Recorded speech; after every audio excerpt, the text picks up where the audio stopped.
Have you ever noticed that, without realizing it, you started walking more slowly, that you hesitate an extra second when stepping down a curb, or that on uneven ground you look for support with your eyes or your hand?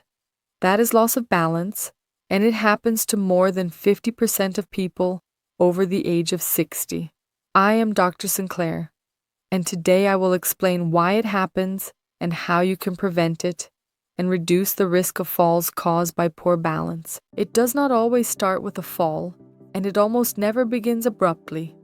It starts with small gestures that seem harmless, shorter steps, stiffer movements, a hard-to-explain feeling as if your body no longer responds the same way.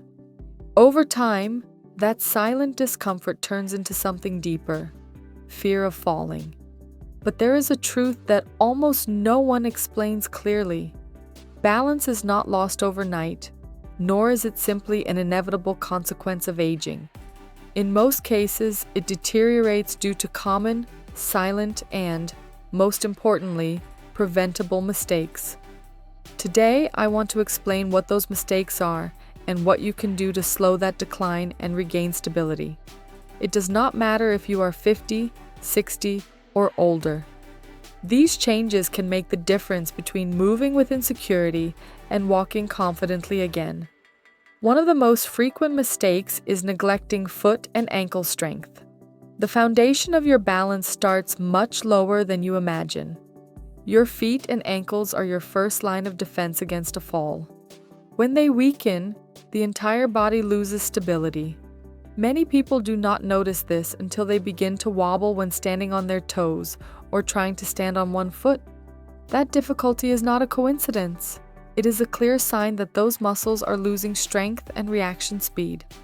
Without intervention, that weakness progresses. The good news is that you do not need machines or complicated routines.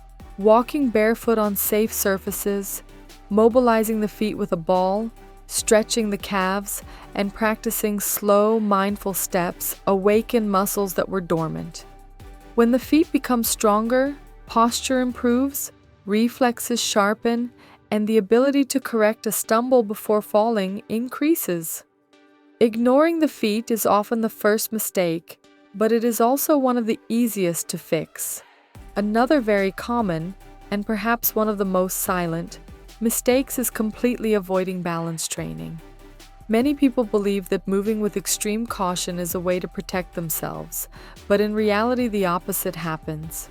When the body is no longer challenged, the balance system weakens even more. Balance is not passive. It is an active function that needs stimulation to stay alive. If it is not used, it slowly shuts down. And that shutdown is not immediately obvious. It shows up as insecurity, stiffness, fear of movement, and loss of confidence in one's own body.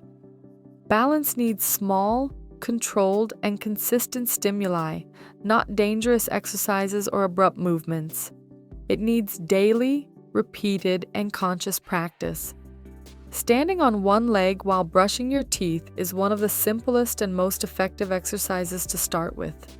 It does not need to be perfect or last very long.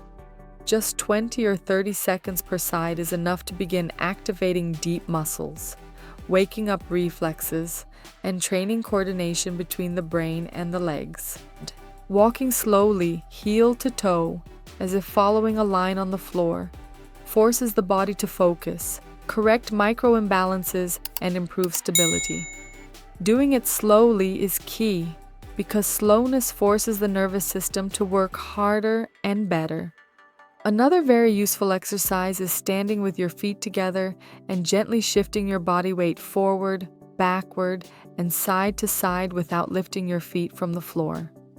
This movement trains the ability to react to weight shifts, something essential for preventing falls. You can also practice standing up from and sitting down on a chair without using your hands, slowly and with control. This exercise not only strengthens the legs and glutes, but also improves dynamic balance, the kind you use in daily life. If you want a slightly greater challenge, try standing with one foot in front of the other, as if in a walking stance, and hold your balance for a few seconds. Even closing your eyes for a few seconds, always in a safe environment, helps train balance by forcing the body to rely more on proprioception and the inner ear. These simple actions do much more than strengthen muscles. They retrain the connection between the brain and the body, teaching the nervous system to anticipate, adjust, and respond. Over time, not only does physical stability improve, but something very important returns: confidence.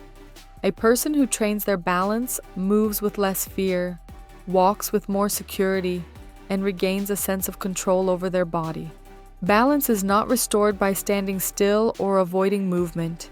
It is restored by teaching the body day after day that it can respond safely, that it can adapt, and that it is still capable. It is also very common to wear inappropriate footwear inside the home. Many falls happen at home not because of bad luck, but because people walk in socks, loose slippers, or worn-out soles.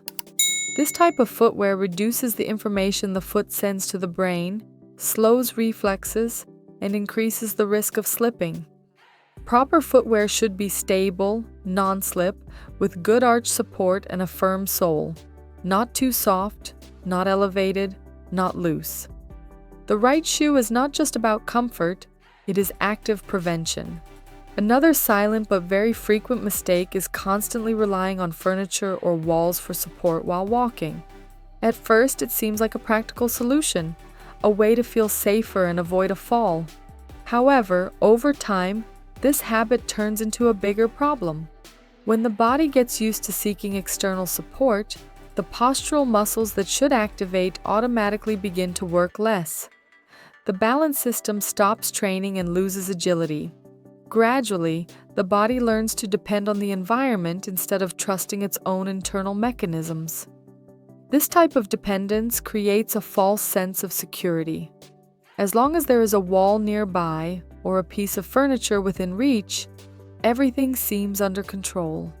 But the real risk appears when an unexpected stumble occurs and there is nothing to hold on to. The key is not to eliminate aids when they are truly necessary, but to prevent them from becoming a permanent substitute for natural balance. With progressive, controlled, and safe stimulation, the body can reactivate, recover reflexes, and regain autonomy step by step. Another aspect that is often overlooked is the fundamental role of vision and the inner ear in balance. Staying stable does not depend only on leg or core strength, but on the quality of information the brain receives.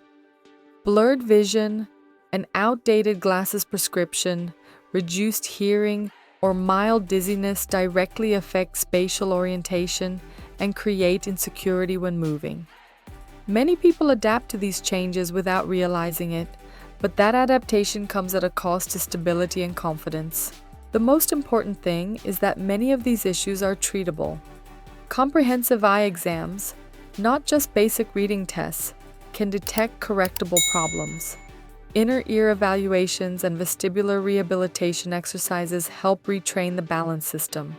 When the brain receives clear and coherent signals again, the body responds with greater precision, better posture, and less fear of movement. Balance is not lost due to a single cause. It deteriorates when multiple systems stop working together over a prolonged period. And in the same way, it can be recovered when those systems are stimulated again in a conscious, gradual, and body-respecting way. Now I ask you honestly, do you feel that you are losing your balance in any way? Let me know in the comments. And if you made it this far, comment, "I take care of my health." Because yes, health, that comes first.